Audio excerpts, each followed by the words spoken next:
Hello students, hello viewers, welcome to my YouTube channel. Students, today we will discuss angles formed by transversal with two parallel lines. Means कि जब हमारे पास दो parallel lines हैं और उनको कोई transversal line cut करे तो वहाँ पर कौन से एंगल्स जो हैं वो बनते हैं. ठीक है, तो स्टूडेंट्स यहाँ पर हमने दो लाइंस L और M ली हैं एंड कंडीशन है L is parallel to M. जो L लाइन है वो किसके पैरेलल है, M की. ठीक है, तो हमने पैरेलल लाइंस के बारे में पढ़ा है. पैरेलल लाइंस कौन सी लाइंस होती हैं, समांतर रेखाएं जो आपस में कभी भी नहीं मिलती. ठीक है, और वो एक ही प्लेन में होनी चाहिए. प्लेन मीन्स जैसे ये सरफेस है. ठीक है, अब दो हमारे पास लाइंस हैं और उनको एक ट्रांसवर्सल लाइन जो है वो कट कर रही है. ठीक है, ट्रांसवर्सल त्रियक रेखा, इसके बारे में हमने पढ़ा था लास्ट पार्ट नंबर 1 में.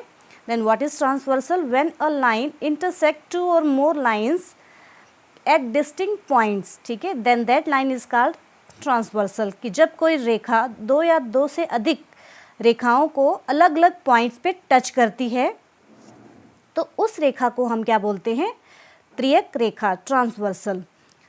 तो देखो अब यहाँ पे कौन कौन से एंगल्स जो हैं हमारे पास बनेंगे.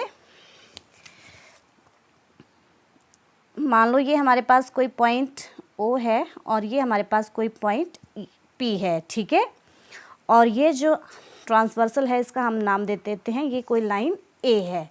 ठीक है, अब देखिए कौन कौन से एंगल बने. Suppose this angle is 1, angle 2, angle 3, angle 4, यहाँ पर 5, नंबर 6, नंबर 7 और नंबर 8. ठीक है, तो जब कोई एक रेखा दो या दो से अधिक रेखाओं को अलग अलग पॉइंट्स पे टच करती है तो हमारे पास कौन से एंगल बनते हैं. सबसे पहले है कॉरस्पॉन्डिंग एंगल्स मीन्स संगत कोण. अब संगत कोण कौन से कोण होते हैं स्टूडेंट्स, ध्यान से समझेंगे आप लोग. ठीक है, ये बहुत ही इम्पॉर्टेंट कॉन्सेप्ट है. ठीक है, तो संगत कोण कॉरस्पॉन्डिंग एंगल्स वो वाले एंगल्स होते हैं जो एक ही डायरेक्शन में फेस कर रहे हैं. ठीक है, मीन्स जैसे एंगल 1 है और एंगल 5 है. ठीक है, जैसे ये जो लाइन है इस लाइन के जो एक ही डायरेक्शन में फेस कर रहे हैं. ठीक है, जैसे 2 एंगल 6. ठीक है, ये एक ही डायरेक्शन में फेस कर रहे हैं. ठीक है, लाइक 3 एंड 7. अब ये जो आपके पास लाइन है 7 जो है इस साइड है और 3 भी क्या है, इस साइड है. ठीक है, तो these angles are corresponding angles means जो एक ही डायरेक्शन में फेस करते हैं. या दूसरे शब्दों में समझो कि यहाँ पे कोई एक चीज़ रखी है. ठीक है, तो इस चीज़ को कोई दो एंगल देख रहे हैं, तो इसको कौन से दो एंगल देख रहे हैं, एंगल 2 और एंगल 6. तो इन एंगल्स को हम क्या बोलते हैं, संगत कोण. ठीक है, तो कौन कौन से संगत कोण हुए, जैसे 2 एंगल 6, एंगल 1, एंगल 5 एक ही डायरेक्शन में फेस कर रहे हैं, और angle 4, angle 8, angle 3, angle 7. So these are the corresponding angles. संगत कोण एक ही डायरेक्शन में देख रहे हैं या फेस कर रहे हैं. ठीक है, और स्टूडेंट माइंडेड कि जब ये दो लाइंस पैरेलल हों और ट्रांसवर्सल लाइन कट करे तो उस केस में ये जो हमारे संगत कोण होंगे वो कैसे होंगे, इक्वल होंगे. ठीक है, कंडीशन क्या है, ये दोनों लाइन पैरेलल होनी चाहिए. अगर ये हमारे पास दोनों लाइन पैरेलल नहीं है, समांतर नहीं है, ठीक है, तो ये एंगल्स बराबर नहीं होते. ये बराबर उसी कंडीशन में होते हैं जब दो लाइंस हमें पैरेलल दी होती हैं. ठीक है, given L is parallel to M. ठीक है, L जो है पैरेलल है M के, then corresponding angles are equal. ठीक है, और कौन कौन से हमारे पास पेयर बने. फर्स्ट है एंगल 1 किसके इक्वल होगा, एंगल 5 के. ठीक है, ऐसे देखेंगे हम. Second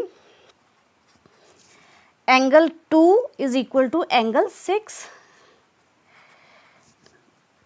number third angle 4 is equal to angle 8. And number 4 angle 3 जो है किसके इक्वल होगा, एंगल 7 के. ठीक है, so these are the corresponding angles means एक ही डायरेक्शन में फेस कर रहे हैं. ठीक है, अब सेकंड है अल्टरनेट इंटीरियर एंगल्स, एकांतर अंतःकोण, ठीक है, जैसे नाम से ही क्लियर है, अंतःकोण मीन्स अंदर वाले कोण, ठीक है। तो अंदर वाले कोण कौन कौन से बन रहे हैं, 3, 4, 5, 6, ठीक है, जो पैरेलल लाइंस के अंदर हैं, 3, 4, 5, 6। अब अल्टरनेट का क्या मीनिंग है कि एक ट्रांसवर्सल लाइन के मतलब अपोजिट डायरेक्शन में, ठीक है। जैसे 3 है तो 3 का अल्टरनेट क्या होगा, 5, 4 है तो 4 का अल्टरनेट क्या होगा, 6, ठीक है। एंड माइंड इट कि जब ये दो लाइंस हमारे पास पैरेलल होंगी तो जो हमारे पास अल्टरनेट इंटीरियर एंगल्स होंगे वो भी क्या होंगे, इक्वल होंगे, ठीक है। तो this concept is very important, ये बार बार क्वेश्चंस में रिपीट होगा, ठीक है। देन अल्टरनेट इंटीरियर एंगल्स कौन सा पेयर बना, 3 इज इक्वल टू 5, ठीक है, अंदर के कोण, लेकिन एक ट्रांसवर्सल के एक साइड है और दूसरा दूसरी साइड है, ठीक है। Angle 3 is equal to angle 5 and angle 4 is equal to angle 6. So these angles are called alternate interior angles, एकांतर अंतः कोण, ठीक है। अब वैसे ही एकांतर बाह्य कोण अल्टरनेट एक्सटीरियर एंगल जो थर्ड पॉइंट है। अब अल्टरनेट एक्सटीरियर एंगल्स, बाह्य कोण नाम से ही क्लियर है, मीन्स बाहर वाले एंगल। तो सबसे पहले देखेंगे कि हमारे पास बाहर वाले एंगल कौन कौन से हैं। Angle 1, angle 2, angle 7, angle 8, these are the exterior angles. अब अल्टरनेट का क्या मीनिंग है कि एक मीन्स अपोजिट डायरेक्शन में, ठीक है। जैसे 1 है तो 1 का अल्टरनेट क्या होगा, 7, ठीक है, एक इस साइड और दूसरा दूसरी साइड ट्रांसवर्सल लाइन की, ठीक है। तो इस केस में भी ये जो एंगल्स हैं वो कैसे होते हैं, इक्वल होते हैं। कब, जब ये दो लाइंस पैरेलल होंगी, ठीक है। मैं बार बार बोल रही हूँ कि ये जो सारे एंगल्स हैं वो इक्वल कब होंगे, when we have to given L is parallel to M, जब दोनों लाइंस पैरेलल होंगी और उनको कोई ट्रांसवर्सल काटे, तो इस प्रकार जो एंगल्स होते हैं वो इक्वल होते हैं, अल्टरनेट एक्सटीरियर एंगल्स, ठीक है। सो कौन सा पेयर बना, फर्स्ट केस में एंगल 1 जो है वो किसके इक्वल है, एंगल 7 के, ठीक है, अलग अलग डायरेक्शन में। और नंबर सेकंड जो एंगल 2 है वो किसके इक्वल होगा, एंगल 8 के, ठीक है। अब next one, fourth, this concept is very important, ठीक है, इसको ध्यान से समझेंगे आप लोग। नंबर 4 पे angles on the same side of transversal, means इसको हम को इंटीरियर एंगल्स भी कहते हैं, और हिंदी में त्रियक रेखा के एक ही ओर के अंतः कोण, ठीक है। अब देखिए त्रियक रेखा के एक ही ओर के अंतःकोण, अब ये आपकी ट्रांसवर्सल लाइन है तो इसके एक ही साइड में देखेंगे कौन कौन से एंगल बन रहे हैं। तो ट्रांसवर्सल लाइन के राइट साइड कौन कौन से एंगल हैं, एंगल 3, एंगल 6, और लेफ्ट साइड में कौन कौन से एंगल्स हैं, एंगल 4, एंगल 5। एक बार फिर से, angles on the same side of transversal, ठीक है, मीन्स जो आपके पास ट्रांसवर्सल लाइन है उसके एक ही ओर के अंतःकोण देखने हैं हमने, ठीक है। और माइंडेड स्टूडेंट्स कि जो हमारे पास ये वाले एंगल्स जो होते हैं इनका जो सम है वो 180 डिग्री होता है, ठीक है। बच्चे कभी कभी कंफ्यूज हो जाते हैं कि बाकी एंगल्स इक्वल होंगे तो ये भी इक्वल होंगे, नहीं, ठीक है, लेकिन इनका जो सम है वो कितना होता है, 180 degree, means angles on the same side of transversal are supplementary, supplementary means the sum of two angles is 180 degree, ठीक है। तो इन दोनों का एंगल्स का सम जो है वो कितना होगा, 180 डिग्री। जैसे देखने में ही क्लियर है, ये एंगल थोड़ा बड़ा लग रहा है और ये एंगल क्या है, छोटा, तो ये तो इक्वल नहीं होंगे, ठीक है। So the sum of angles on the same side of transversal is 180 degree. तो हम यहाँ पे लिख सकते हैं, this concept is again very important. तो पहला केस कौन सा है, एंगल 3 प्लस एंगल 6, ठीक है, angle 3 angle 6 is equal to 180 degree.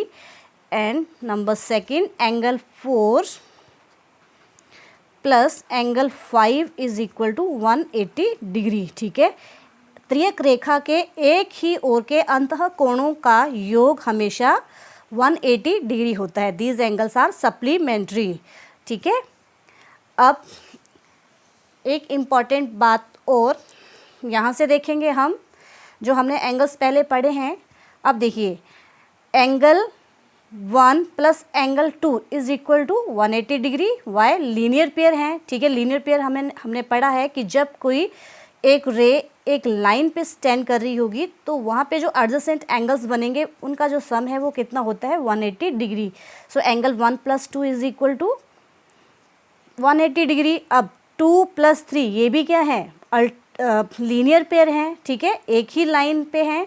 1 plus 4 ये भी क्या है? लीनियर पेयर हैं। 3 प्लस 4 ये भी क्या है? लीनियर पेयर है। अब वैसे ही एंगल 1 जो है वो एंगल 3 के इक्वल है। क्यों? क्योंकि ये कौन से एंगल हैं? हमारे वर्टिकली अपोजिट एंगल्स, इनके बारे में पढ़ा है। Angle 2 is equal to angle 4 ये भी क्या है? वर्टिकली अपोजिट एंगल्स हैं। वैसे ही यहाँ पे 5 is equal to 7 and 6 is equal to 8, और ये भी कौन से एंगल बन रहे हैं? अगर जैसे 5 प्लस 6 को देख लें तो लीनियर पेयर है, 6 प्लस 7 लीनियर पेयर है, तो हम इन एंगल्स को ऐसे देखेंगे जो हमने सारे के सारे कॉन्सेप्ट पढ़े हैं। सो स्टूडेंट्स, आई होप आपको ये वीडियो अच्छा लगा होगा, तो please like share and subscribe my channel. Thank you students.